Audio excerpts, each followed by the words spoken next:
Buenas noches. ¿Cómo estás? ¿Cómo te ha ido? Muy bien, aquí saludándolo desde el clima contrario donde usted está. Sí, aquí con un poquito de calor hay bastante humedad, pero bueno, bien, feliz aquí, dichoso de comenzar esta entrevista contigo. La verdad, pocas veces he tenido tanta expectativa de tener una entrevista relacionada con este tema.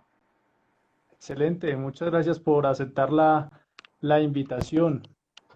Y bueno, vamos a darle inicio y me gustaría poder empezar con una frase de la maravillosa obra Soberbia de la Lealtad, que la disfruté mucho su lectura, esa escritura, la cual me gustó esta parte que dice: escribiré un libro, plasmaré nuestra vida y la dejaré ahí.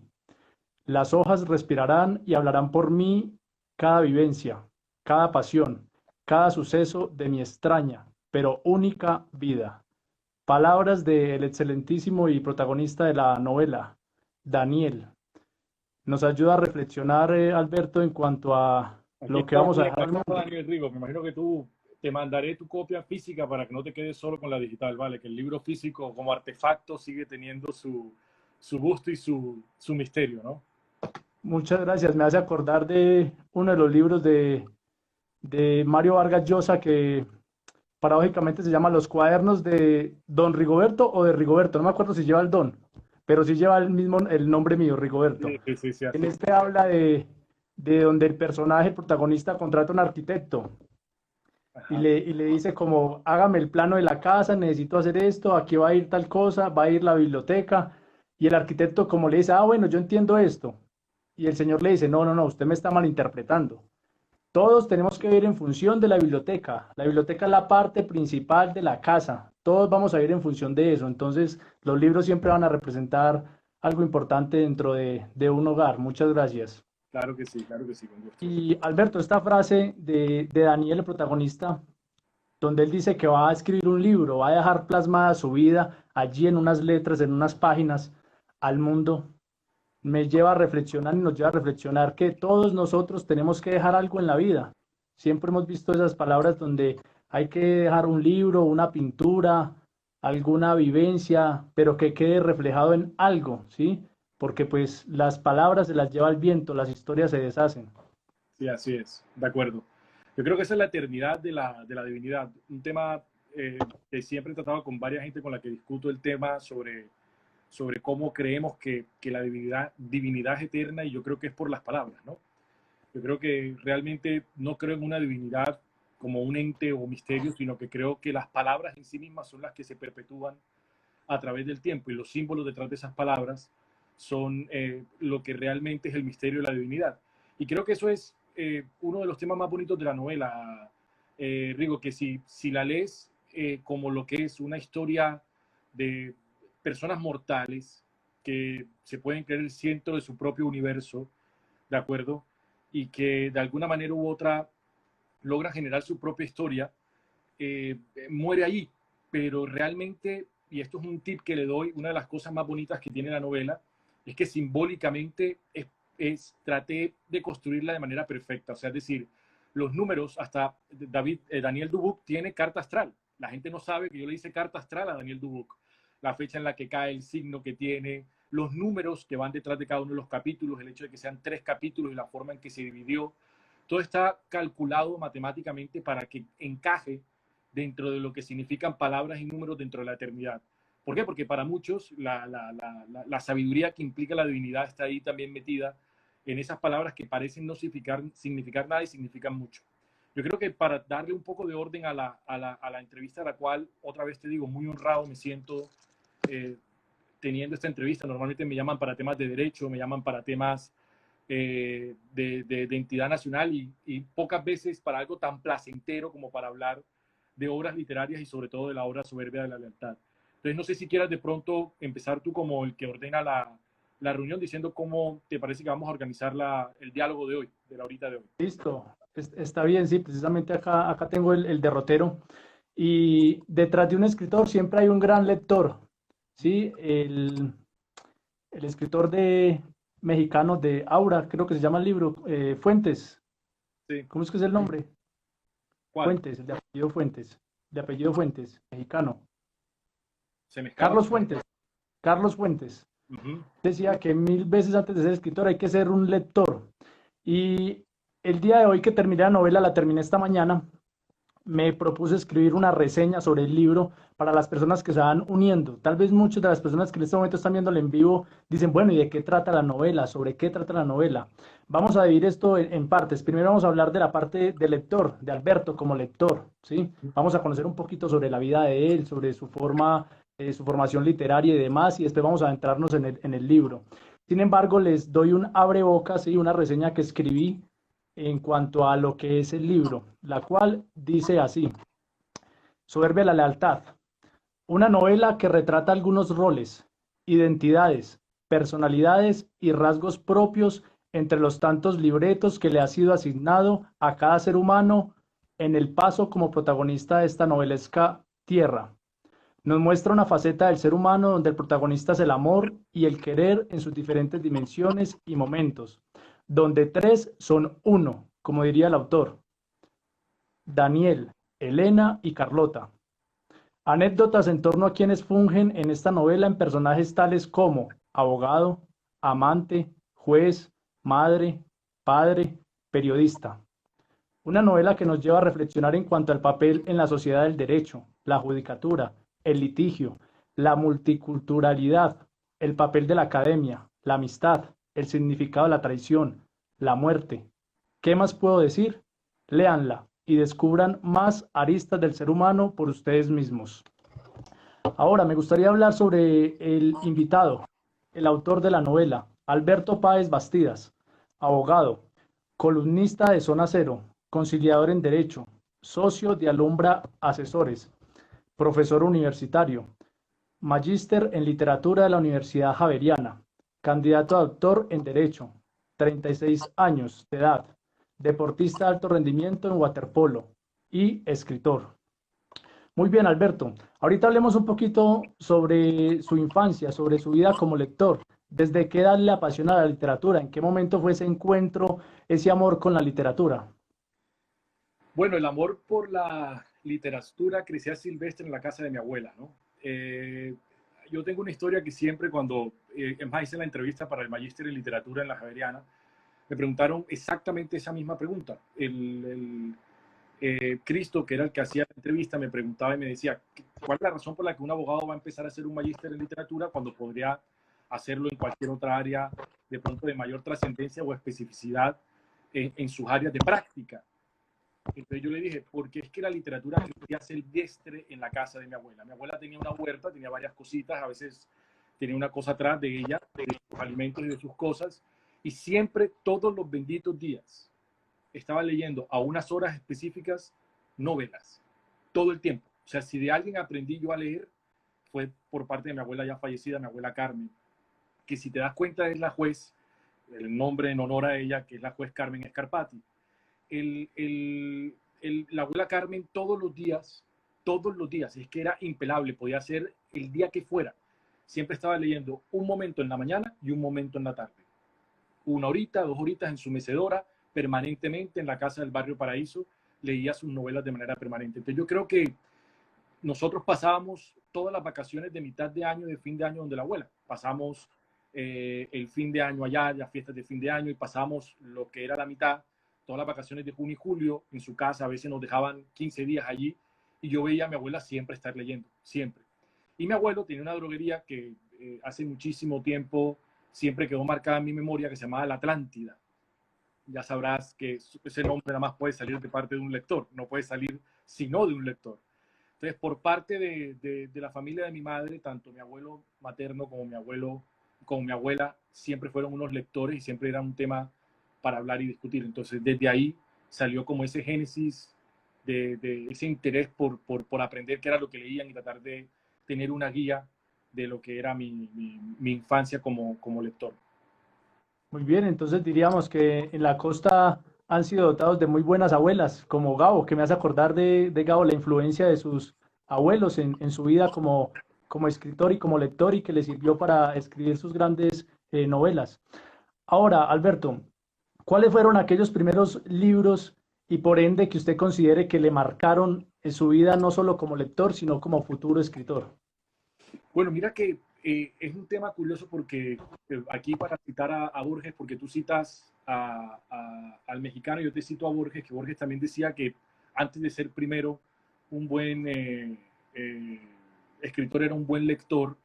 Yo considero que, es más, lo digo, y mucha gente que ha leído la novela, no sé si te pasó a ti, la encuentran divertida, la encuentran atractiva, y dicen que porque yo pongo un intento fallido de novela. Y con eso te respondo lo que te voy a decir. Yo empecé principalmente leyendo filosofía por culpa de mi hermano. Mi hermano Daniel viene siendo como yo no sé, en mi vida personal es más, el nombre del protagonista, Daniel Dubuc, Es la venganza, ok, por la culpa de haber entrado allí.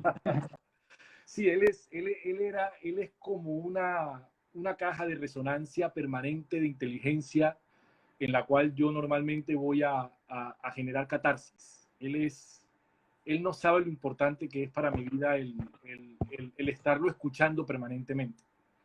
Y cuando éramos muy muchachos, siempre me compartía sus lecturas un poco extrañas y yo comencé con nada más y nada menos que con filosofía. Yo no comencé con literatura.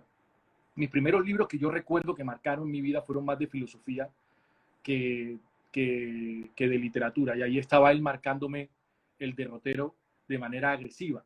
Obviamente, cuando tú me dices, ¿leíste literatura? Claro que sí, por supuesto que se leyó literatura.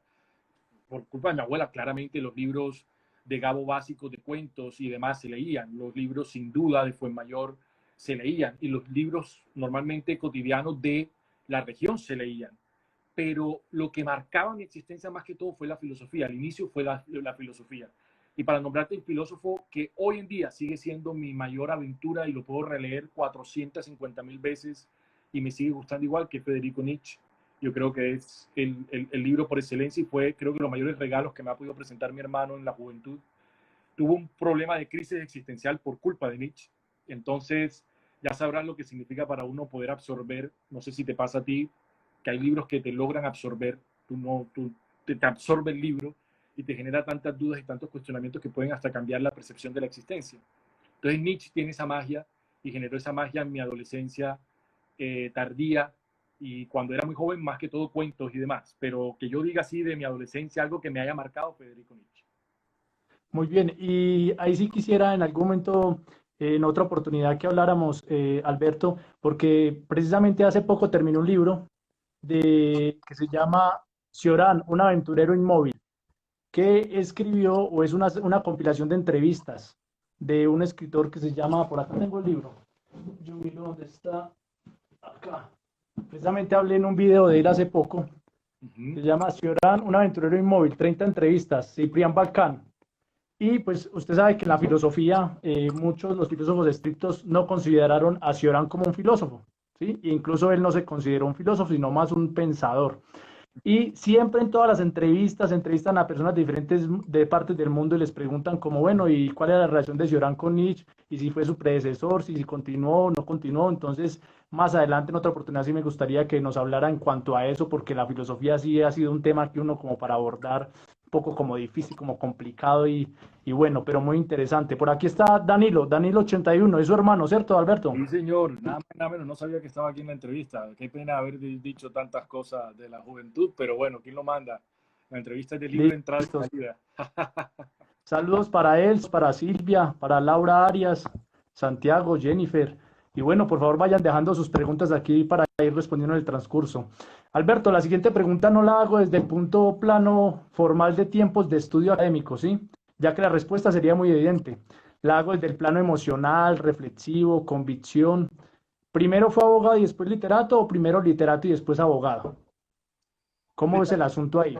Mira que es interesante porque si te das cuenta, una de las cosas más bonitas también, y vamos a citar a Cortázar y también a Borges, yo no soy de los que cree que se puede escribir sin tratar de ficcionalizar las experiencias propias. Si tú te acuerdas, en el capítulos iniciales de la novela hay una duda que no sabe el personaje Daniel Dubuc si estudiar Derecho o Medicina. Y es gracias a su padre que debido a lo que ocurrió. Rodrigo es que se llama, ¿cierto? Sí, señor Rodrigo, que termina pues, decidiéndose por derecho, como que le toca la fibra por la razón por la cual termina estudiando la abogacía. a mí me pasó algo similar porque cuando a mí me hicieron el examen en el colegio donde yo estudiaba de los hermanos corazonistas, ese examen de aptitudes y actitudes, no sé si alguna vez te lo hicieron como para saber por dónde te perfilabas, me salieron 5 profesiones. Me salía filosofía, literatura, derecho, sociología y medicina. Entonces, uno no sabe realmente cuando sale del colegio, uno está tan biche para poder decir a qué se va a dedicar toda su existencia, que uno termina al final siguiendo un instinto particular. Yo fui en ese momento, era fanático más de las novelas y más fanático de la filosofía que del derecho. Pero yo pienso, a diferencia de muchos abogados, y es un tema con el que me he dado la pela en mi clase de argumentación jurídica en la Pontificia Universidad Javeriana, y es que yo sigo insistiendo que el derecho es más arte que ciencia, ¿de acuerdo? Entonces, no creo que haya mucha diferencia entre el literato y el abogado. Realmente la única diferencia es que la sentencia se hace cumplir, mientras que el libro de Gabo pues queda en las letras y en tu cerebro. Pero ambos tienen la capacidad de marcar tus vivencias y tu existencia. La diferencia entre, es más, yo empiezo mi clase de argumentación así, vamos a estudiar el mismo insumo que tiene la literatura, que son las palabras. Y en términos de Bourdieu, las palabras son poder. Y en términos de derecho, son fuerza. Pero en pocas palabras trabajamos con el mismo insumo, las palabras. Entonces, hablar en que hay una división rajatabla entre derecho y literatura es caer en la trampa del capitalismo hiper mega especializado, donde creen que hay una división realmente entre las ciencias, sobre todo las sociales. Cuando un abogado que no tiene esa alma de psicólogo, ¿para qué ejerce? Y cuando un abogado que no logra leer su campo y su entorno y no tiene esa alma natural de sociólogo, ¿cómo puede dar una opinión? Y si un abogado no tiene esa alma de escritor, ¿cómo hace una demanda realmente? ¿Cómo logra entender de fondo los hechos de un caso si no entiende que el derecho está hecho de historias?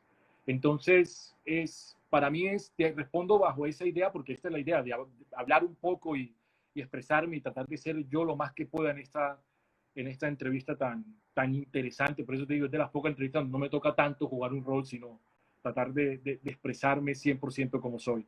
Así que así te lo respondo. No creo que realmente haya una diferencia u otra. Es donde los ejercemos. Unos en el mundo ficcional, del mundo de la probabilidad, y otros en el mundo material. Pero nuestros insumos son los mismos, las palabras. Muy Entonces, bien. creo que toca ser, si eres un buen abogado, tienes que ser un buen escritor.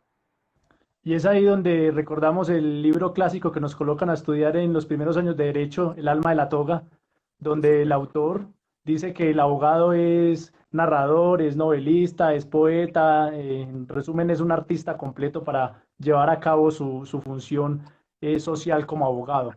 Ahora, Alberto, hablemos del título del libro, ¿por qué soberbia de la lealtad? Mira que normalmente la gente que le ha gustado la novela, por ejemplo, Alina Fernández, que está aquí en el grupo, o la jueza Juliana Márquez, eh, y varias personas me preguntaron que por qué soberbia de la lealtad. Y la razón principal es porque yo creo que uno de los principios sobre los cuales se construyen las verdaderas relaciones es la lealtad. O sea, sin lealtad no hay nada. Para mí no hay nada. O sea, yo puedo ser hasta mentiroso, pero puedo mantenerme leal. Yo puedo ser pecaminoso, pero mantenerme leal. Entonces, había un tipo que era ayudante del rey,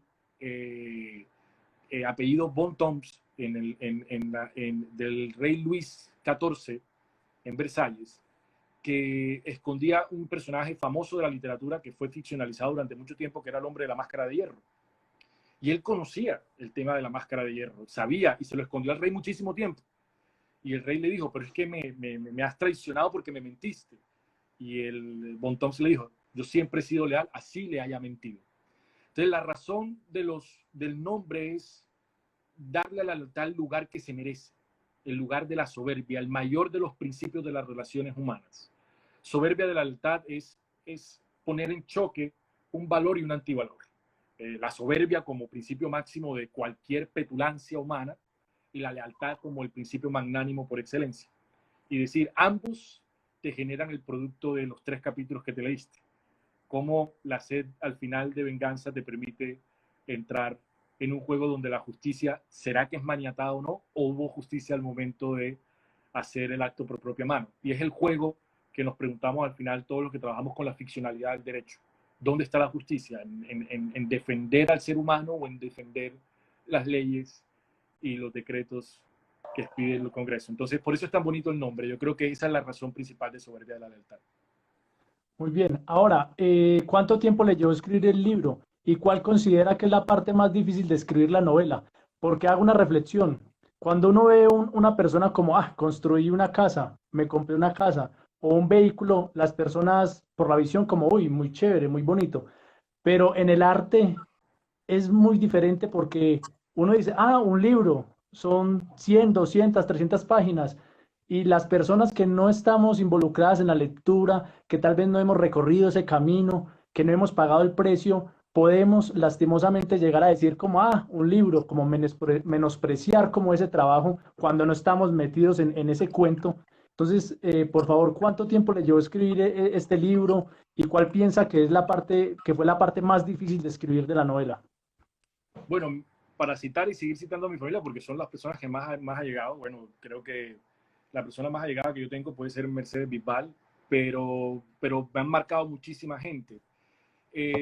Una de las personas que marcó y sigue marcando la existencia es Manolo, uno de mis hermanos, y él tiene una frase que a mí la dijo hace como 15 años, creo yo, y él no sabe que a mí se me quedó, y es que en la vida... Aquí está Manolo, Alberto, qué pena. Saludemos a Manolo, ahí está, Manolo Páez. Ok, hermano, bienvenido. Que el problema principal no es solamente ser el mejor, sino ser diferente. Entonces, imagínate, tú puedes tener la pretensión de ser el mejor, imagínate, pero si no eres diferente, da igual. Diferenciarse en la vida es lo más complejo que hay. Que era lo que tú me decías cuando empezamos a hablar sobre este tema. Alberto, la marca del escritor, ¿cuál es la marca del escritor? Y yo creo que la marca, lo más bonito de Soberbia es la manera como se construyó, tal cual tú lo has dicho. Muchos de los capítulos de Soberbia de la Lealtad se escribieron en un barrio de Barcelona, sentado en una banca, esperando yo que Mercedes saliera de una clase de la maestría. Y la gente le importaba un carajo y yo estaba ahí sentado escribiendo de la novela sin ningún problema. Otros capítulos se escribieron en Marina, Puerto Velero, mientras mis padres tenían ahí un tema y pidieron un pescado y pedían un asado y hacían una cosa, yo escribía sin ningún problema la novela. ¿Por qué? Porque he tratado de no pervertir, y era un tema que también hablaba contigo, para no caer en el error de Adorno, de caer más en el juego de los aplausos que en el juego del placer propio de la escritura. Tratado de que esa escritura surja silvestre. O sea, ¿a qué voy? La novela se demoró 4 o 5 años en construirse, literal. ¿Por qué? Porque primero tiene muchos enlaces internos, que cuando quieras, cuando tengas tiempo, sé que eres una persona muy ocupada, Rigo, y que además no solamente por tu profesión, sino porque continuamente le das vida a este espacio, pero cuando tengas tiempo trata de leerlo en tu tiempo libre como lo que es realmente un número de conectores donde numéricamente también la novela es maravillosa. O sea, genera un número de conexiones donde tú unes cada uno de los capítulos y te puede dar una simbiosis tremenda. Entonces, construir una novela que es unas palabras visibles para ser comprendida y unas palabras escondidas para ser misteriosamente interpretada, lleva muchísimo tiempo. Obviamente, en la antigüedad, lo voy a decir un poco agresivo, pero me atrevo a decirlo, los verdaderos escritores de tiempos pasados demoraban décadas, años y años escribiendo sus novelas. Yo, con la pretensión falsa de tratar de copiarlos, demoré unos 4 o 5 años escribiendo esta novela. Es decir, es una novela ligera, fácil de leer. Creo yo que eso es un tema que tú puedes transmitirlo a los visitantes, pero eso es lo más complejo. Hacerla fácil de leer es lo más difícil que hay. Entonces, duró unos 4 o 5 años aproximadamente. Yo empecé en el 2013, aproximadamente 2014, y terminé en el 2017. Y lo que te digo, Mercedes, que ha sido mi apoyo incondicional en todo, yo creo que jamás he tenido un pero de parte de ella, mi mujer, fue la que más sufrió esto, porque a veces estábamos viendo una película y decía, mira, me entró la inspiración, voy a escribir inmediatamente sobre la novela, y tocaba parar lo que estábamos viendo, y la pobre decía, bueno, me termino de ver yo la película solo y vete a joder. Y al final me demoraba yo 2 horas escribiendo la novela. Más que la novela siempre se escribió, creo que casi todos sus capítulos, con un café o con un vino o con un ron y un tabaco. Entonces todo es parte del misterio detrás de las páginas. Muy bien, Alberto. Y antes de yo contar una anécdota de un escritor, Pablo aquí pregunta, ¿cómo se puede adquirir el libro? Alberto. Puedes adquirirlo por Amazon. Amazon. Imagínate que y esto es una historia que voy a echar, no tenemos ninguna editorial por aquí dentro, ¿cierto? No hay editoriales que sigan tu página, sí hay, me imagino que debe haber, pero que no esté entre los visitantes. La novela se presentó a 3 editoriales. Mi padre, que también es un promotor natural, yo por eso digo, he tenido la suerte de estar mejor rodeado en la vida imposible. No sé si eso de las energías existan, pero siempre he tenido mucha suerte con mi socia de la empresa, con mi mujer, con mi padre, con mi hermano mayor, con mi hermano menor. O sea, la suerte de tener gente que te acompaña y te rodea y que te aprecia de verdad es impresionante. Mi padre, que ve a sus hijos siempre de manera crítica para hacerlos mejor, pero a la vez con todo el apoyo del mundo. Cuando él leyó la novela, le sorprendió un poco la historia, obviamente, y toda esta locura que están escritas ahí, pero me dijo, me encantó, vamos a buscar a alguien que te apoye, vamos a buscar a alguien que le imprime, visitamos tres editoriales. En Y las de tres hecho, dijeron, Alberto, qué pena, lo interrumpo, en el libro Rodrigo, el papá de Daniel, es literato, sí, sí, tiene así esa es, formación. así es, así es. Entonces resulta que este hombre me trató de buscar amigos porque él trabaja en medios y bueno, tres personas, 3 editoriales terminaron diciendo positivamente que sí, que valía tanto, que se imprimían, pero que había que darle un toque de venta a la novela. Entonces ya tú sabes qué significa un toque de venta. Yo tengo mi editora de cabecera, que es Alexandra Ávila Santana, maravillosa mi editora, porque no lastima el corazón ni el espíritu del artista. Ella, cualquier cosa que va a hacer, te pregunta antes por qué. Por ejemplo, la palabra que tú me dices que hay que, aquí en confianza, que me dices Madrid, resulta que en Madrid no pronuncian la D final, entonces eso está escrito tal cual. Y ella me lo preguntó 30 veces también. Vamos a hacer un cambio, pero ella no toca el espíritu del artista. Esta editorial es que no la juzgo porque aquel que vive y que come del arte, tiene que vender el arte. Es algo natural. Otra vez, citemos Adorno. El arte hay que venderlo porque el problema del artista es que vive del arte. Afortunadamente tengo el privilegio de vivir de una profesión que a pesar de ser arte, pues no depende lo que dibujo o que escribo. Y no quería que mi novela sufriera esa cirugía estética para hacerla eh, una novela con tetas y paraíso, ¿me entiendes? Para que sea agradable al público y la compraran. Entonces desistí de publicarla por una editorial, muchas enormes editoriales que hoy en día me siento honrado de que hayan dicho que sí la publicaban, pero desistí por el hecho de que ponerle tetas a mi novela, ponerle silicona a mi novela no quería, así se le vieran más lindas en teoría, porque bueno, hay alguien que prefiere más lo natural, pero bueno, preferí, lo desistí y me fui por Amazon y por eso se publicó por Amazon, porque Amazon te hace una lectura de la novela, te la prueba mientras tenga una lógica y sale para pintura que no vaya a, como quien dice, ellos tienen una libertad de expresión absoluta. Entonces es una maravilla, porque literal es como que apruebes, checklist, sale y te la imprimen sin ningún problema. Muy bien, entonces después de este paréntesis a la pregunta de Pablo, y de hecho le cuento, Alberto, es la primera novela que yo leo en formato digital en Amazon. Me Sí, pareció maravilloso porque inclusive trae como, usted no entiende una palabra y le da clic y él le busca la palabra ahí sí, como sí, en sí, conexión con Google y demás. así es. Ahora, antes de este paréntesis, estábamos hablando de cuánto tiempo le llevó escribir la novela y recordé una anécdota de Gabriel García Márquez para él escribir Cien años de soledad. Él dijo, me llevó 18 años escribir esa novela 18 años pensándola y 6 meses escribiéndola. Y usted me decía y me hablaba de alguien de Mercedes, si no me equivoco, ¿cierto? Que era una persona que influyó en usted o ha influenciado de manera muy positiva. Y recuerdo a la esposa que paradójicamente comparte el mismo nombre, ¿no? Mercedes Barcha, la esposa de Gabo. Y en Uh -huh. el día de Gabo uno lee que cuando Gabo se sentó 6 meses a escribir la novela, vendieron la licuadora, vendieron muchos electrodomésticos para él poder llevar a cabo la escritura tras bambalinas. Ahora, Alberto, me llama mucho la atención unas figuras que usted utiliza en la analepsis y prolepsis. La última vez que yo leí un libro, que pude tener la oportunidad de leer un libro de figuras, si se puede llamar así, fue un libro de Vargas Llosa que se llama Cinco Esquinas. Háblenos de esta figura, analepsis y prolepsis, y cómo se da esto en la novela y qué significa estas palabras para quienes estamos en este mundo y queremos aprender de la literatura. Bueno, análisis y prolepsis para mí es la forma como está escrito hasta la Torá y como está escrito el Talmud y como está escrito muchos mensajes. Son historias que son cíclicas y que utilizan varios tiempos, de tal manera que yo empiezo a escribir en el futuro, me voy hacia atrás y hago una analepsis, o escribo en el presente y viajo hacia el futuro en una prolepsis. Y salto entre capítulos de la novela en un pasado y un presente que mantienen entretenidos a los lectores sin necesidad de darles el bocanado o la bocanada final. Por ejemplo, tú que ya la leíste, hay un capítulo que tú sabes que uno de los personajes está viejo y frente a su espejo. Y tú dices, ¿eso cómo puede estar en la mitad de la novela? ¿Por qué me acaban la novela en la mitad?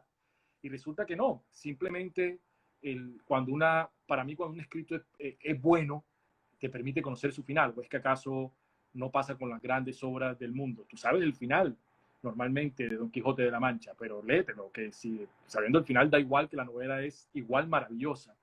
Nadie por conocer el final se va a aburrir de entretenerse con el proceso. Entonces, la analepsis y la prolepsis es eso, utilizar los tiempos en que los personajes principales viven su existencia de manera aleatoria. Es una forma postmoderna de escribir, a diferencia de la forma aristotélica de escribir, que era inicio, nudo, desenlace bajo un tiempo lineal, bajo la creencia de que el tiempo es lineal, bajo la creencia de que el tiempo va en desarrollo. Es más, creo que eso todo lo podemos seguir diciendo políticamente. Para los que escribimos de esa manera, creemos que el tiempo, al contrario, es circular, y tú lo que haces es ver un círculo y ubicas en ese tiempo, que realmente es un círculo y no una línea, al personaje en diferentes momentos de su vida. Entonces vas de pronto de viejo, pasa a niño, y de pronto de niño pasa a adulto, y de pronto de adulto vuelve a adolescente. Ese juego, que lo vemos mucho en varias series que ahorita lo usan de televisión, hace parecer la novela más un sketch de una serie televisiva de Netflix, que una novela, y eso le da un gusto también para los lectores jóvenes, ¿no? Que es que están acostumbrados a esa forma de ver las historias a través de figuras analécticas. Por ejemplo, la serie How to Get Away with Murder, que es de abogados, está escrita exactamente de esa manera. Muy bien, de hecho, pues me encantó, o sea, me encanta esa manera y es un ingenio, sí, o sea, ingenioso, me pareció muy bien aplicada estas figuras dentro de la narrativa porque lo lleva a uno a la creatividad, ir, volver y es un juego que lo mantiene uno entretenido dentro de la novela. Ahora, Borges, para uno ver detrás de bambalinas, hay un cuento de Borges que se llama Leyenda, ¿sí? Que habla sobre Caín y Abel, es muy cortico. Y en resumidas cuentas habla sobre el perdón. ¿Sí? Entonces, cuando uno lee, dice que se encontró Caín y Abel y hablan del perdón y que yo te perdono y que se olvidó y bueno, y amor entre Caín y Abel. Y uno dice, muy interesante el cuento o el título de la leyenda. Pero cuando uno va y mira la biografía autorizada de Borges que escribió Edwin Williamson, me disculpan la pronunciación, un inglés, que se llama Una vida, la biografía, uno ve que detrás de este cuento, en la vida real, Borges en su momento fue contrincante en el sentido del amor de un escritor que se llamaba Oliverio Girondo y en algún momento disputaron como el amor de esta mujer que se llamaba Nora Lange, me disculpan si no lo pronuncio bien, precisamente a esta mujer a Oliverio Girondo.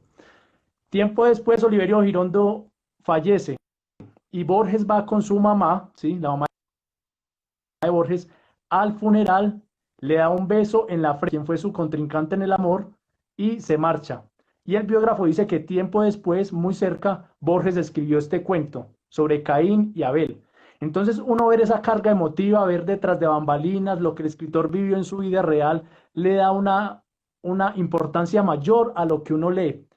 ¿Todo esto para qué? ¿Alguna anécdota especial que le motivó a escribir este libro? Algo tras bambalinas, algo que nosotros pudiéramos decir, esta historia me ayuda a poder compenetrarme de una mejor manera en la historia de Daniel, en la historia de la novela, y puedo apreciarla y entender el significado con mayor emotividad.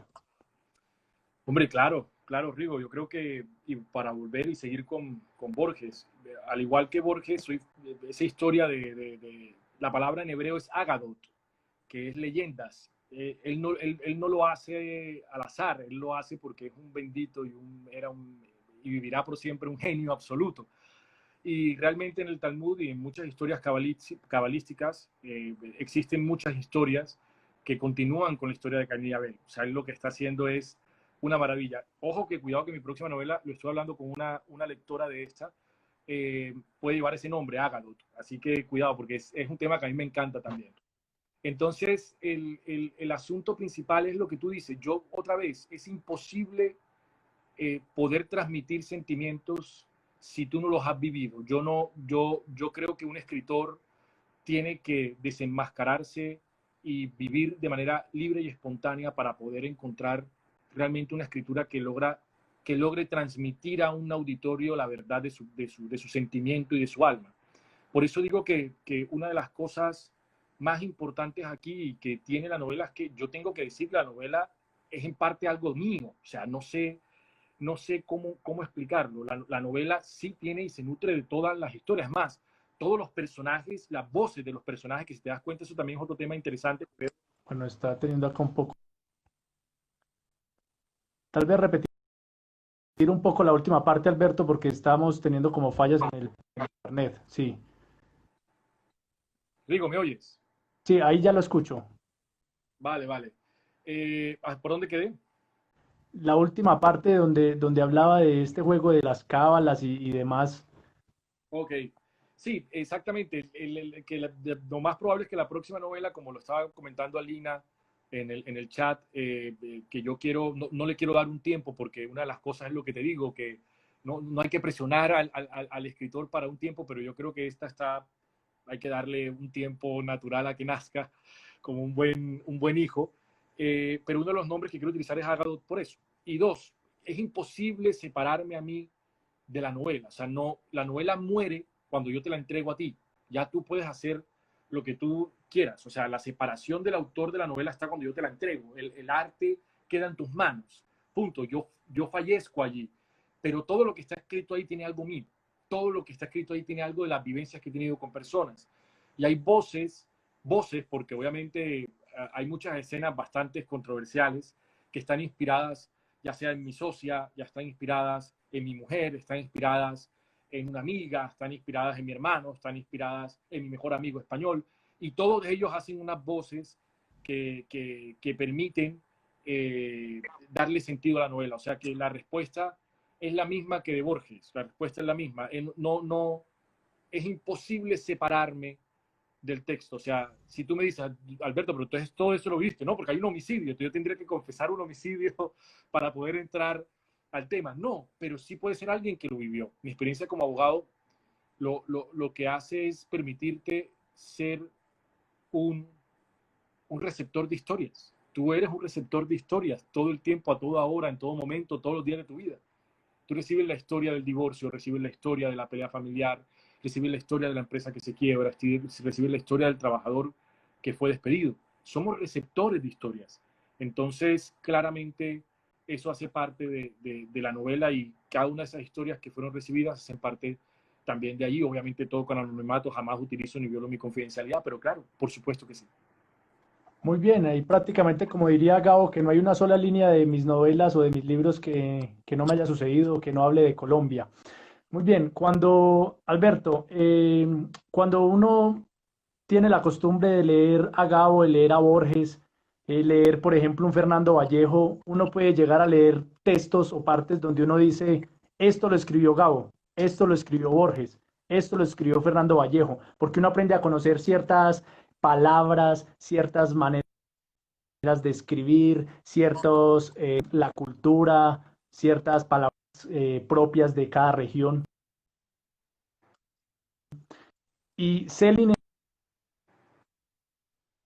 el escritor, decía, un escritor no vale sino por su manera. Todo el mundo tiene cuenta. En resumen, solo cuenta el estilo. ¿Sí? Si tuviéramos que hablar del estilo de Alberto Páez en Soberbia de la Lealtad, ¿cómo lo definiría? Eh, yo creo que soy la suma de muchas huellas, ¿no? La pretensión de originalidad siempre ha sido, creo que, la mayor de las prepotencias, eh, o la mayor de las soberbias. Yo no pretendo ser original porque en el mundo del arte es imposible ser original, pero sí, y vuelvo nuevamente recapitulando a Manolo, creo que podemos ser diferentes, pero esa diferencia se basa principalmente en mi caso en la suma de muchas huellas. ¿Y a qué me refiero? En esas sumas de huellas, que se puede decir deja el ADN de mi escritura, pues ahí hay desde escritores americanos, pasando por escritores europeos, pasando por escritores latinoamericanos. Y esa huella es muy clara, porque si tú te das cuenta, esa forma polifacética y esa forma y esa polifonía que tiene la novela, donde los hablados son claramente marcados, donde no trato de esconder un idioma castellano perfecto, donde no intento mostrar seres humanos idealísticos, donde claramente va marcada la realidad de lo que palpamos y vivimos, es lo que se puede decir que es mi forma y mi huella escritural. Entonces, para decírtelo con toda la crudeza, para todos los que nos visitan y que en verdad agradezco que hayan venido, todos los que están conectados por lo que les digo, a diferencia de los demás webinars y los demás temas que hago, esto para mí es un placer. Otra vez, Rigo, agradecerte nuevamente esta oportunidad. Eh, Soberbia de la lealtad es polifónica por naturaleza, es artesanal por naturaleza, es una novela que pretende nada más que generar placer al lector receptor, morir al momento de ser entregada y que cada quien tenga al menos un cuestionamiento de tres pilares fundamentales de su existencia. Que la felicidad puede ser construida de manera diferente. Dos, que la lealtad es el máximo de los principios de las relaciones humanas. Y tres, que la justicia no necesariamente es lo que tú y yo pensamos que es la justicia, sino que puede ser algo aberrante al final de cuentas. Entonces yo creo que si tú logras percibir eso de la novela, creo que cumple su propósito principal. Muy bien. La felicidad hedónica, como diría Borges, ¿no?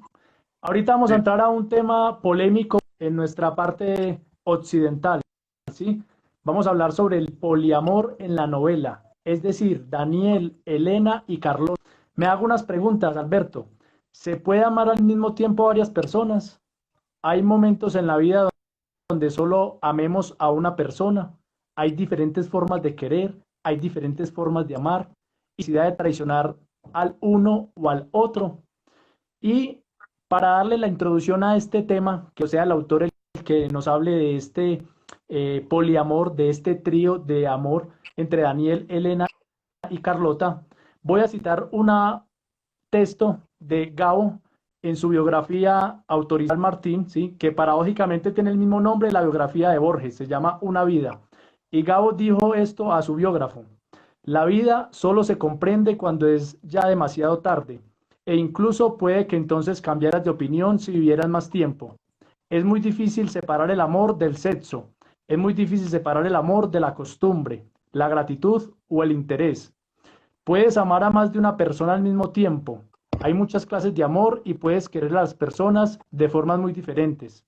Es imposible saber qué es mejor, la vida de soltero o la vida de matrimonio, la bohemia o la convención. De manera parecida, no podemos saber si la estabilidad es preferible a la aventura o viceversa. De lo que no hay duda es de que todo tiene un precio. Por otra parte, solo se vive una vez y no hay segundas oportunidades. Y así, aún así, una vida no es mejor que otra. Este tema tan en nuestro mundo occidental, ¿cómo lo vemos, Alberto? Háblenos de ese poliamor, de Elena, Daniel y Carlota y de este significado de amor.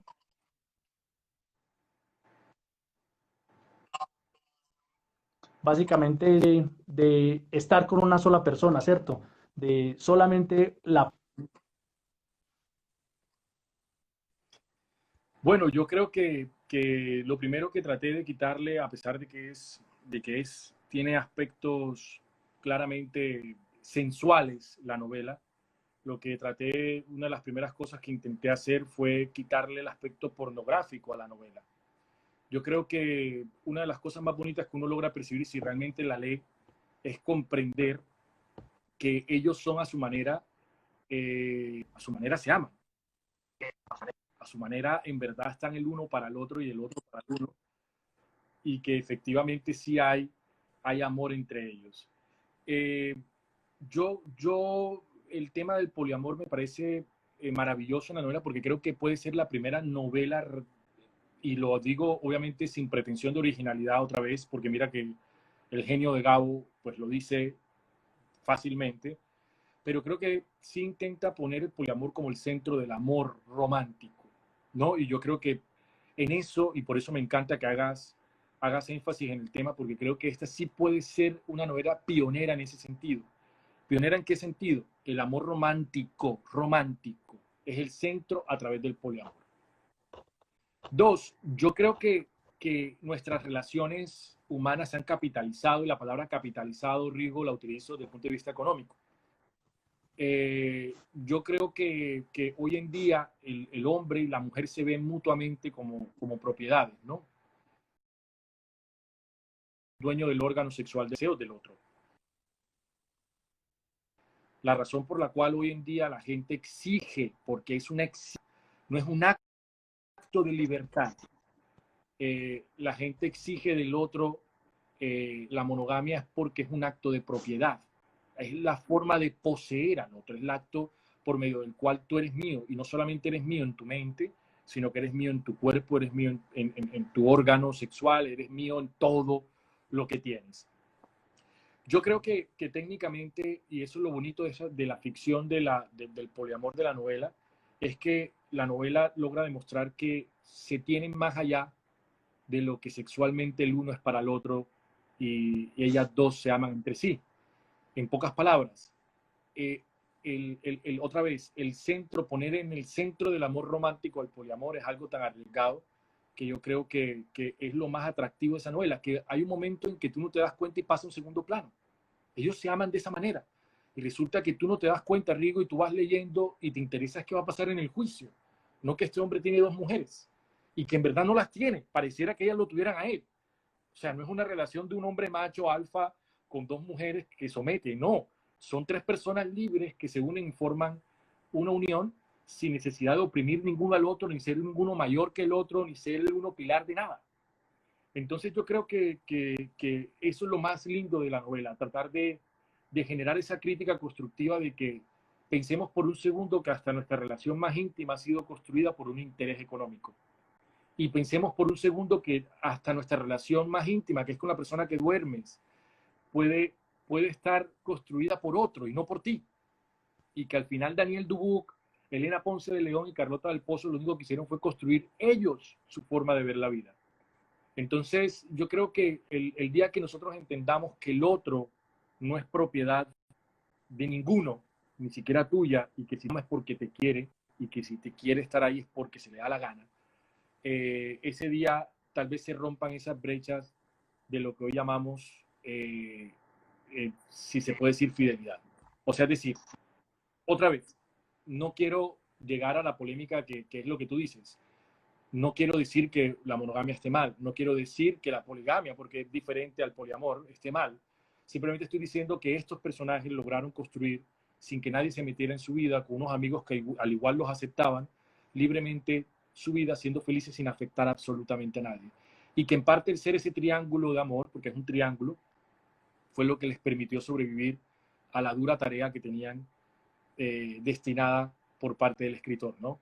Si Carlota no hubiera tenido a Elena, lo más probable es que no hubiera soportado. Si Daniel no hubiera tenido a Elena, sin duda no hubiera podido sobrevivir.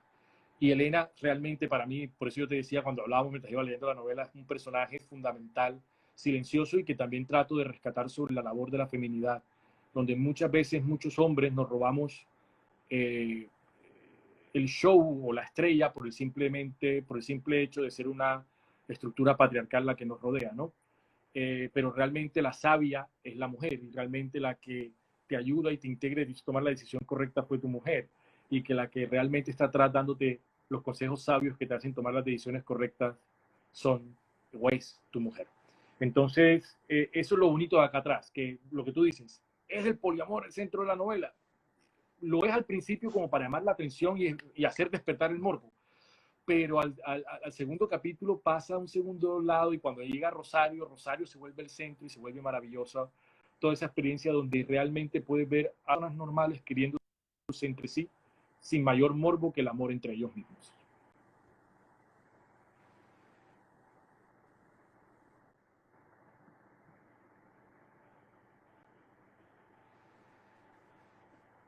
Muy bien. De hecho, Alberto, yo pienso, y Y la novela podría ser sin Elena y sin Carlota, y definitivamente la respuesta es no. Mucho a Daniel, su forma de ser, se hace énfasis en él, pero si quita tendría razón de existencia la novela, ni tendría ese peso que tiene Daniel dentro del desarrollo de la novela. Así es más, yo hago una trampa escritural, Rigo, que realmente, obviamente no quiero adelantarles a los que no la han leído, como ahí que está Juli conectada, no quiero adelantarles el texto de la novela, pero yo pongo al personaje en el medio de los sucesos, más no como personaje principal. Es más, si tú cuentas el número de capítulos que Daniel habla, no es más que el número de capítulos que Rosario interviene y no es más que el número de capítulos que Elena habla. Pero al ser el centro, como quien pone una cosa en el medio, mi copa de vino en el medio, y la está viendo Rigo, la estoy viendo yo, la está viendo Andrés, la está viendo Laura, la está viendo Sonia, la está viendo Nelson. Y la opinión de todos, de esa persona, es lo que hace la novela. Entonces, al final, ¿quién es el personaje principal? Los que ven, los que observan o el observado. Y eso es lo interesante aquí también, que lo que hacemos es poner la carnada en el medio y a partir de ahí generar todo el debate y toda la narratología de la novela a través del tiempo. Muy bien. Ahora, otro punto sensible que vamos a tocar de la novela, y recuerdo las palabras de Kafka, que él dice que uno tiene que leer libros que simbolicen como si fuera un golpe, un hacha, ¿sí? Que da en el hielo y lo asimila a uno, que tiene que ser como romper un témpano de hielo y que lo haga uno reflexionar, cuestionarse y demás. Y hay un tema muy polémico y es el que tiene que ver con derecho, justicia y ley. ¿Sí? Y aquí yo voy a colocarme como no abogado del diablo, sino abogadores que están alejados del campo del derecho, como en este caso es usted y soy yo, que nos formamos en el campo del derecho y que lo lleve a cuestionarse y lleve a cuestionar al abogado, a la función social del abogado. Y para darle introducción a este tema, Albert, leer un texto pequeño de Vargas Llosa, ¿sí? En el cual él dice, ¿sí? Relatando de su vida, lo siguiente: tuve que elegir una carrera, entrar a la universidad, cuando se me planteó la literatura como una alternativa posible. Era lo que más me interesaba, era lo que hacía con más gusto, era lo que hubiera querido dedicar más tiempo. Pero claro, en un país como el Perú era inconcebible que alguien en su sano juicio concibiera la literatura. Era como elegir la locura, un disparate de este tipo. Entonces elegí la abogacía, que es lo que suele ocurrir con muchos escritores. Entonces estudié Derecho, aunque muy pronto descubrí que jamás sería capaz de ejercer el derecho. Descubrí que era una aberración peor que la literatura, por lo árido. ¿Y esto para qué? Para citar una parte del libro donde Daniel se le encarga de defender a una persona bajo estas características. Dice textualmente el libro: defenderá al padre que por capricho, y hago énfasis en capricho, no deja que su hija salga del país con su madre. Él defiende y gana por sus clientes. ¿Quién? Daniel. No los juzga porque para eso está el juez. Para un litigante ganar es el propósito, eso sí, bajo el límite de la ley. Para el juez encontrar la justicia es su trabajo y fin último de su existencia. Yo soy abogado, no juez. El sistema se compensa, piensa. Y aquí yo pienso, Alberto, en aquello que aprendemos al principio de la carrera. Voy a mirar cómo se desactivan los comentarios para que no afecten en la conexión. Perdón, yo miro acá, desactivar comentarios. Listo, Este tema es complicado, pero dale, me encanta, me listo. encanta. Le pido disculpas, Alberto, en nombre de Alberto y de mi persona le pedimos disculpas a los espectadores que desactivemos los comentarios, pero es para que haya una mejor conexión. No, y cualquiera Entonces, que quiera comentar lo que les digo, esto es un placer. Lo que estamos haciendo es una horita de placer que se nos va a terminar extendiendo un poco.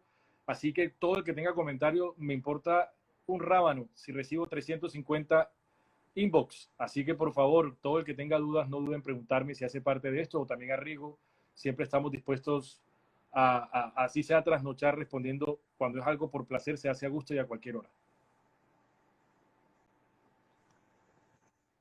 nos corta y volvemos a conectar otro ratito ahí para darle moldeabilidad a esto.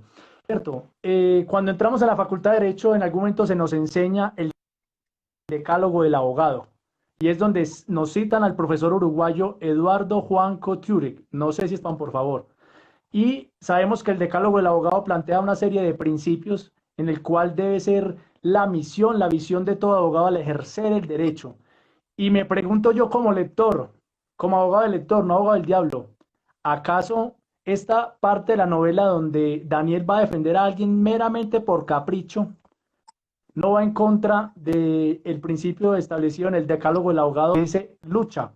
Tu deber es luchar por el derecho, pero el día en que encuentres en conflicto el derecho con la justicia, lucha por la justicia. Irónico que precisamente para quienes ejercemos el derecho y buscamos la justicia sea tan difícil o tan evidente el quebranto de la misma. Y no es que se haga a veces con esa intención dolosa. He ahí la segunda parte del libro de Soberbia de la Lealtad que titula No existe un solo justo, ni siquiera uno. Alberto, ¿qué piensa en cuanto a este tema tan sensible y que será un tema de nunca acabar en el derecho? Bueno, yo ahí antes de eso tengo que hacer un pequeño prefacio donde tengo que aclarar que a qué líneas o corrientes filosóficas desde el punto de vista legal pertenezco, ¿no? Y ahí me toca para darte respuesta a eso porque no es una frase con la que yo esté muy en desacuerdo con Daniel Dubuc. Y voy a traer un tema de realidad nacional, los que fácilmente critican al colega Abelardo de las Playas, por ejemplo, que es el tema que no sé si te diste cuenta que pasó, que salió representando a Saab, que es del régimen de Maduro, cuando al final está trabajando aquí. Bueno, hay que traer esto a colación porque creo que es el momento y es un tema importante. Lo más importante en la vida del abogado para mí, sobre todo el litigante, que es como ese médico de urgencias, no es el médico del consultorio, que pocas veces ve sangre, sino que es el médico que le toca estar pariendo todos los días porque llega un muerto, un herido. El litigante es igual, el litigante tiene la nariz metida en el sistema donde, verdad, por regla general, la gente no quiere tocar el tema del litigio. Es un desastre, es emotivamente pesado, es harto los términos, los jueces, la baranda. No, es un tema que tiende a odiar las personas y desafortunadamente yo lo amo. Y por tanto, la razón principal es por eso, por lo mismo que dice Daniel. A mí me encanta ganar, es una sensación que por mucho que te pueda pasar, no te acostumbras sino a la sensación en cada caso. Y los nervios están en eso. Entonces la pregunta viene siendo, Alberto, ¿todo ese prefacio para qué? Para decir que las líneas filosóficas son el realismo jurídico y el Critical Legal Studies, que consisten en dos corrientes que principalmente ven la realidad del sistema, no lo ideal del sistema. No el sistema como debería funcionar, sino el sistema como funciona y pasamos a deconstruirlo y luego a construir algo mejor. Bajo esa premisa, yo creo que efectivamente, si hay estudiantes míos de la Facultad de Derecho, lastimosamente estarían comentando en estos momentos, porque ellos saben que yo comienzo mi clase de manera muy ética y muy transparente, diciéndoles mi filosofía e ideología jurídica y diciéndoles exactamente eso que dice Daniel de Alberto, qué manera pena lo grosera, interrumpo. pero de manera recapitular para los que apenas se están uniendo. Rigo puso sobre la mesa una frase de Daniel Dubuc que habla sobre la posibilidad de que el litigante simplemente le interese el ejercicio de la profesión por ganar y que el juez es el que hace justicia, el litigante gana y así el sistema se compensa.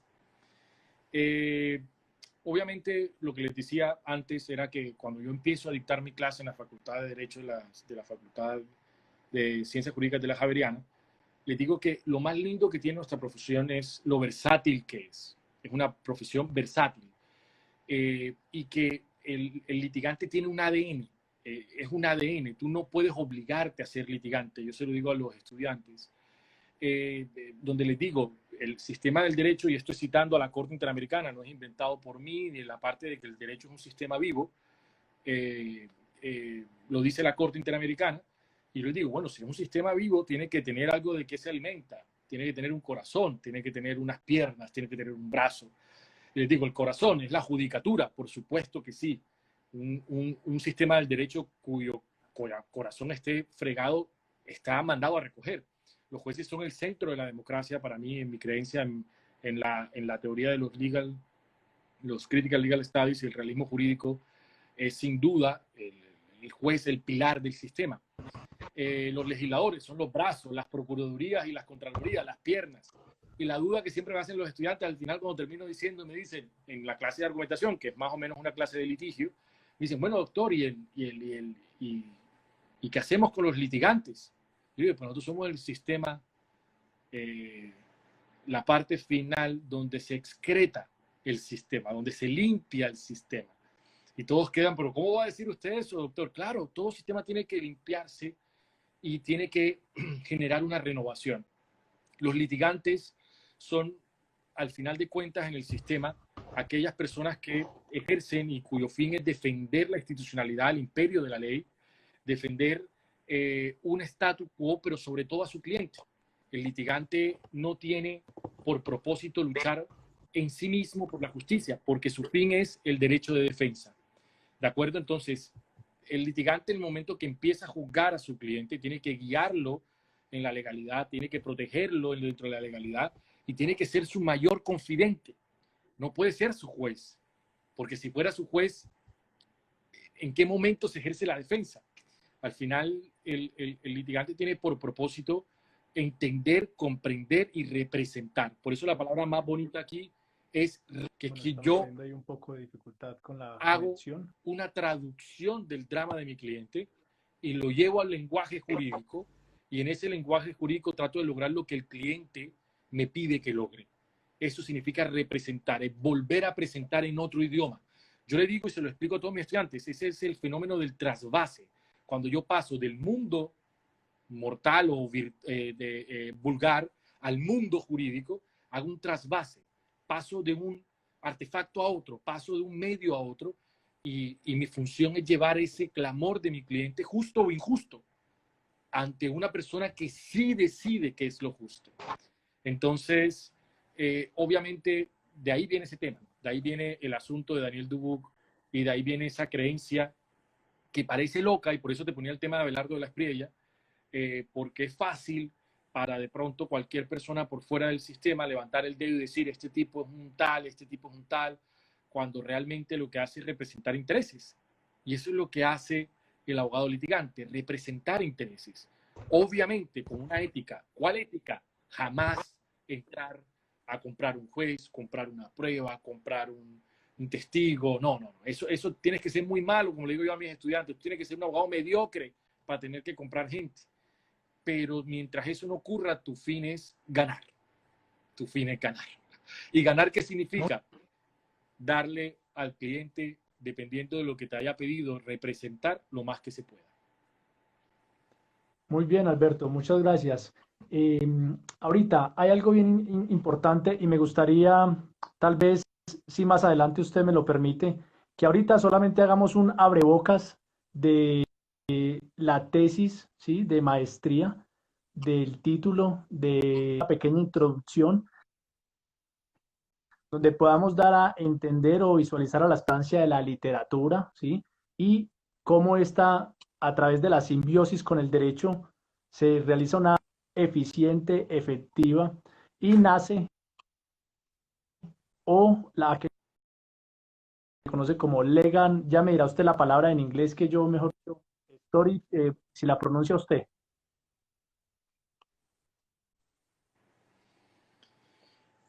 Pero en Bueno, inglés, Rigo, legal, ¿de qué está en inglés ahí que me da esta pena pronunciar? Que yo no sé. bueno, Rigo, ese tema de pronto lo que más ha convocado en la novela,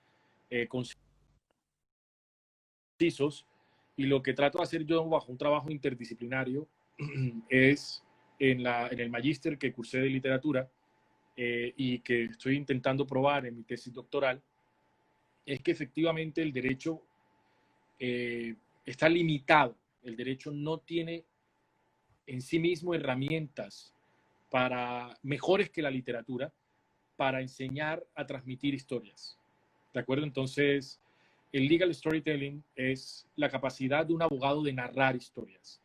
Y si bien hay buenos abogados narrando historias, nadie está diciendo que no, el derecho no da esas herramientas. No tiene un código de narrar historias. No existe el código o la ley 2832 sobre cómo un abogado debe narrar historias.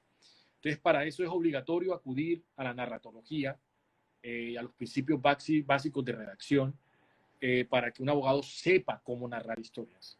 Y desafortunadamente en Colombia, sobre todo en nuestro país, el abogado ha utilizado el lenguaje, como le había dicho al principio, como un mecanismo de poder, como un mecanismo de generar rechazo. Entre más complejo sea el mensaje, más doctor, sabio e inteligente soy. ¿Cuánta prepotencia en eso? ¿Entiendes? Cuando es todo lo contrario, lo dijo Einstein, entre más, si tú puedes explicar tu teoría a un niño de 5 años, has comprendido tu teoría. Entonces, eso se agarra mucho mejor de la literatura. Los insumos narratológicos de la literatura son mucho mejores y mi tesis se basa en eso, en que si queremos ser buenos pedagogos, si queremos ser buenos litigantes, si queremos ser correctos transmitiéndole el mensaje a nuestro cliente, es preferible utilizar las herramientas de la literatura que las que da el derecho. Muy bien, Alberto. Y ese era un pequeño abrebocas y tal vez si después cuadramos, si usted me lo permite, podemos realizar otro Instagram en vivo más adelante para enfocarnos solo en la tesis de maestría en literatura, que son alrededor como de 66 páginas, si no estoy mal, ¿sí? Porque me parecería injusto solamente, me gustaría sentarme y hacer un trabajo concienzudo, descuartizar la tesis y que esto pudiéramos reunirmente literatos, pero ya lo enfocaríamos más como al derecho para tomar las herramientas de la literatura. Entonces, más adelante permite y hacemos un Instagram en vivo para disertar en cuanto a la tesis. Este era un abrebocas. Ahora, Albert, nos haya quedado en el tintero sobre la excelente novela Soberbia de la Lealtad, que la disfruté. Le decía yo a Alberto que yo desde el año 2012 aproximadamente siempre suelo calificar mis libros subjetivamente como cualquier calificación de este tipo, pero lo hago. Le decía yo a Alberto que este año, en el 2020, he leído 15 libros, son 15 libros, y la calificación de 5, de 1 a 5, 5. Y básicamente lo hacía en el principio que Borges siempre enseñó a sus estudiantes, que la lectura produzca felicidad. La lectura es algo que se nos haya quedado en el tintero, algo por mencionar sobre la obra, Alberto, y aprovechemos para mostrar el libro, para comentar Bueno, dónde Rodrigo, podemos primero, como lo conseguir decimos, el libro. en Amazon es simplemente entrar, tener una cuenta en Amazon, pagar, te lo llegan directa a la puerta de tu casa. Con pandemia no hay que salir, no hay que ir a una librería, no hay que arriesgar la salud. Amazon te lo entrega en la puerta de tu casa con un shipping que no está superando los 7, 8 dólares aproximadamente. O sea que es un libro que te vale 8 dólares más 7 de shipping, está hablando de 15 dólares máximo. Así que vale la pena para aquellos que quieran leer la novela. Hubo hace un tiempo un club de lectura de una amiga muy cercana que hizo ya el análisis de la novela. Fueron bastante estrictos, el nivel de ellas bastante alto porque pues son chicas acostumbradas a tener una lectura de alto nivel, donde se pasea Borges, donde se pasea Elena Garro, donde se pasea García Márquez, donde se pasean Ricardo Silva Romero y grandes autores profesionales de la literatura. Yo trato con esto simplemente, como lo decía, sin pecar por exceso de humildad, como dicen por ahí. Soy un abogado escribiendo una novela. Entonces, eso en pocas palabras significa que lo que van a leer es parte de la vida mía plasmada en letras y ficcionalizada allí. Entonces, creo que aquellos que les gusta saber del otro, más que otra cosa, se van a divertir muchísimo, porque algo que da la novela es eso, es esa magia que tiene el ir conociendo a alguien por pedazos, como cuando empiezas a chatear con alguien y te das cuenta que es hijo de tal cita y que le gusta tal cosa y de pronto te enteras que cuando niño se vio el Mundial de Brasil y cuando va a tal, y vas enterándote de las personas realmente bajo un círculo temporal muy diferente al lineal. Entonces yo creo que lo más bonito de Soberbia de la Lealtad es eso, que es diferente. Yo creo que es diferente, no se va a parecer a una novela de Gago a pesar de que tiene matices, no se va a parecer a un texto de Cortázar a pesar de que tiene matices, no se va a parecer a los cuentos rusos a pesar de que me robo muchas cosas de cuentos rusos, a pesar de que tiene matices. Es algo un poco diferente y sin ninguna pretensión distinta a que en verdad cuando diga, oye, me gustó, me la disfruté, qué cosa tan interesante, punto. Y que en verdad, como dices tú, Rigo, que cuando la termines digas, valió la pena, así sea pasar ese momento y no perdí mi tiempo leyéndola, claro que sí, que me den la oportunidad de entrar un poquito en su mente a través del libro. Muy bien, Alberto.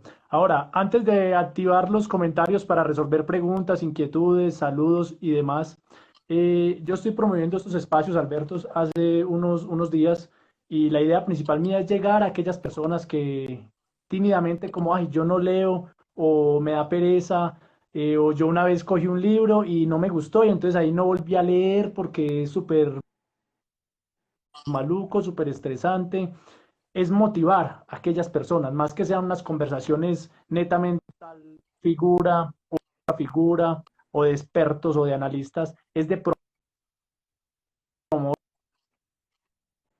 el arte, de promover la pasión. Entonces, antes de activar los comentarios para resolver preguntas y demás, una invitación, Albert, neófitos en la lectura, aquellas personas que queremos que se incursionen, se tiren a la piscina del arte, de la literatura, para disfrutar la vida, para cuestionarse, para abrir la mente y poder formarnos de mejor manera como seres humanos. Hombre, que todos somos neófitos realmente. Yo creo que alguien que crea que conoce profundamente la literatura universal, lo digo con muchísimo respeto. He conocido gente con postdoctorado en temas literarios que tienen la mayor humildad del mundo y que se han leído esta novela. O sea, yo creo que lo que tú estás diciendo es esa invitación en general. Cualquiera que tenga la prepotencia de decir que se conoce a todos los lectores. Imagínate tú si solo la literatura colombiana, ¿cuánto tiempo nos demoraríamos nosotros en leernos solo la literatura colombiana? Ahora imagínate la universal. ¿Cuántos libros perdidos hay en Irán? Porque aquella vez me leí un libro iraní maravilloso, una cosa espectacular. O la literatura japonesa, pero una cosa que tú dices completamente diferente, pero deliciosa, deliciosa, deliciosa.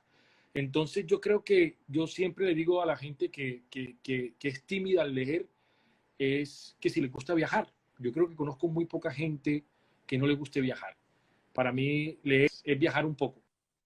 Leer es viajar un poco, leer es ser otro por un momento, leer es tener el placer de personas por un momento,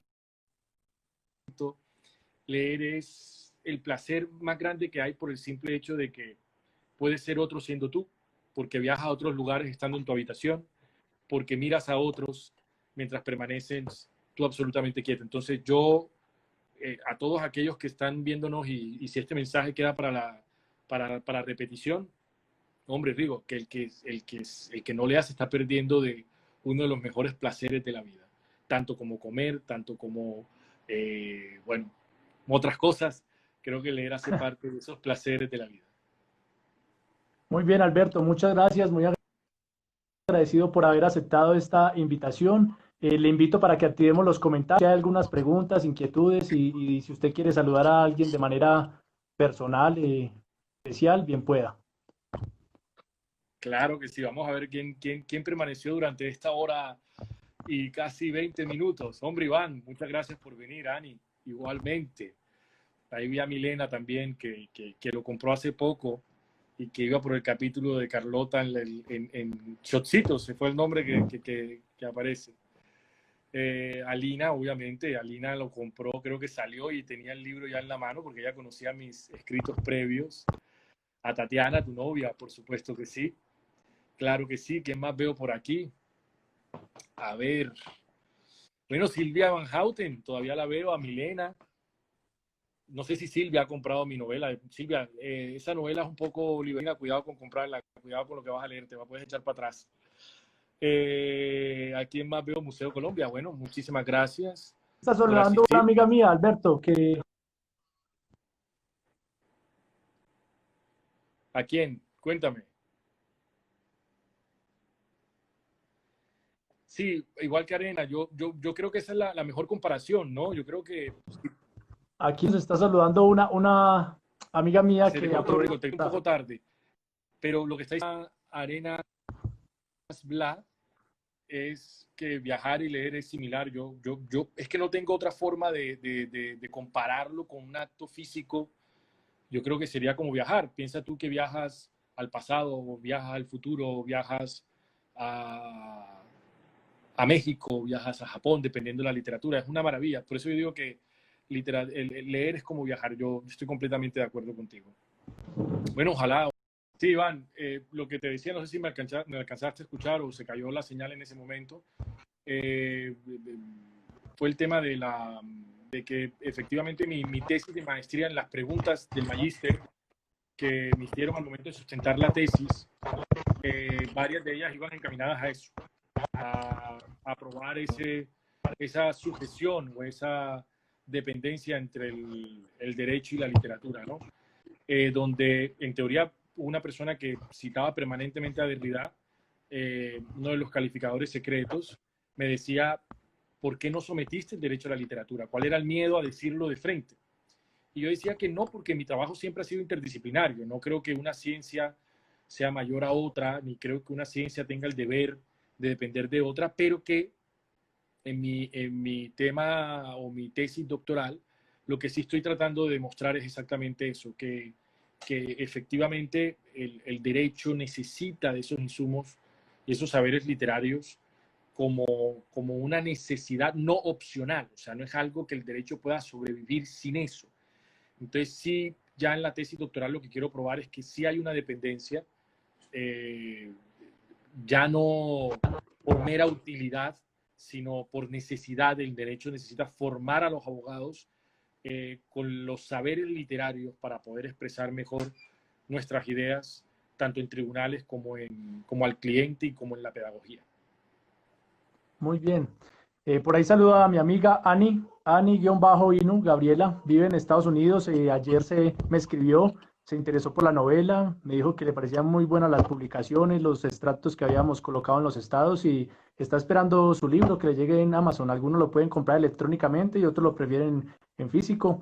Me dice que entre el 3 y el 5, ella es ecuatoriana, entre el 3 y el 5 le llega a su casa. Vive en Estados Unidos y es una gran amante de la literatura. Gracias a ella yo conocí al maestro Carlos Ruiz Zafón, ¿sí? El de La Sombra del Viento, que hace poco falleció. Y Sí. más adelante vamos a hacer un Instagram en vivo para que ella nos hable acerca del maestro. Bueno, saludemos a quien más por acá. Saludos a Arenas, que también vi por ahí conectado a Arenas. Muchas gracias por la conexión. ¿Quién más tiene preguntas? Por aquí, por favor, disculpen si en algún momento escribieron alguna pregunta y se perdió por la conexión. Si alguien tiene preguntas para el autor, para Alberto, aquí estamos pendientes, no queremos irnos con esa deuda.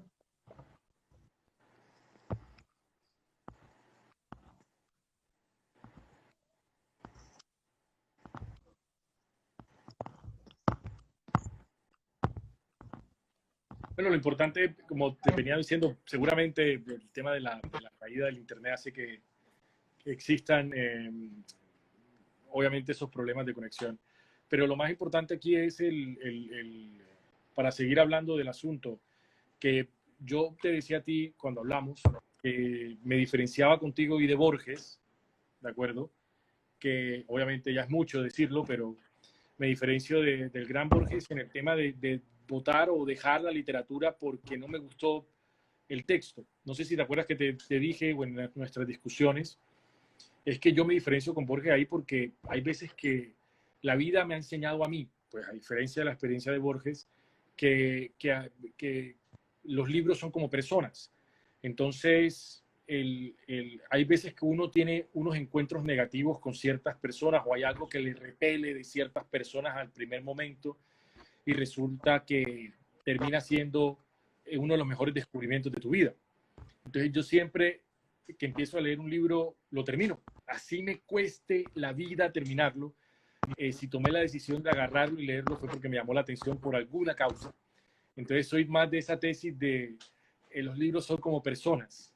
Entonces trato de conocerlas hasta el final para así juzgarlas de manera completa. Es más, tú me lo dijiste, ¿te acuerdas que me dijiste, Rigo, Alberto, mándame 2, 3 capítulos que tú consideres de la novela? Yo te dije, no puedo, porque mandarte un capítulo de la novela es perderte realmente el cuerpo completo de la novela al ser tan interesante como un todo. De pronto con un capítulo aparte, claro que puede haber capítulos interesantes, pero la novela como un todo es lo que hace realmente magnífico la experiencia. Entonces yo creo que como las novelas son como personas, creo que hay que tenerle paciencia a los escritores al momento del inicio y terminar las obras siempre, siempre. Yo soy de la teoría de que hay que terminar siempre, de que la vida no solamente son, que los placeres también están en los displaceres y que se puede gozar sufriendo un poco. Pero lastimosamente, como decía Gabo, que cuando escribe hay que el autor va a botar el libro ahí a la canasta, a la canasta. Yo sí, pocos libros, pocos, muy pocos, he terminado hasta decir como, bueno, ¿dónde me va